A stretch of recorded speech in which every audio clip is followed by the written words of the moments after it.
Ish-ministri i Shëndetësisë Ilir Beqaj reagoi përmes avokatit të tij mbrojtës pasi gjykata kushtetuese rrezoi kërkesën e tij për të kundërshtuar masën e sigurimit të arrest në burg. Mes rreshtash, Beqaj ngresh qetësimin se nuk ju dha mundësia në asnjë moment që të dëgjohej dhe të parashtronte pretendimet e tij para trupës gjykuese. Sipas procedurës suaj, ne nuk kemi mundësinë të dëgjohemi. Rregullat tuaja na pengojnë të flasim vetë para jush. Në 7 muaj që trajtoni çështjen, nuk na jepni as 2 orë kohë mundësi të flasim para jush. Nëse do ta kisha pasur mundësinë, sa parashtrova më sipër, do t'i kishi dëgjuar prej meje më 23 dhjetor 2025, edhe ndryshimet e pritshme në kodin penal, sepse drafti me ndryshimet kishte dalë në konsultim publik që në tetor 2025. Mëtej, Beqaj hedh poshtë argumentin e SPAK se ish-ministri duhet të qëndrojë në qeli, pasi rrezikon të largohet jashtë vendit. Nuk pajtohem sepse veprat penale të dyshuara u vendosën artificialisht në kërkesën e SPAK për mas sigurie.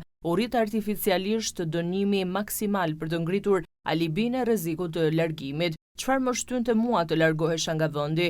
E kisha dhe kam një procedim tjetër penal për një fakt penal shumë më të rëndë dhe kisha masën detyrim paraqitje. Beqaj e mbyll reagimin e tij duke u shprehur se në Shqipëri ka një raport të zhdrejtë midis të paraburgosurve dhe të burgosurve, ndaj gjykata kushtetuese duhet të ketë një tjetër qasje.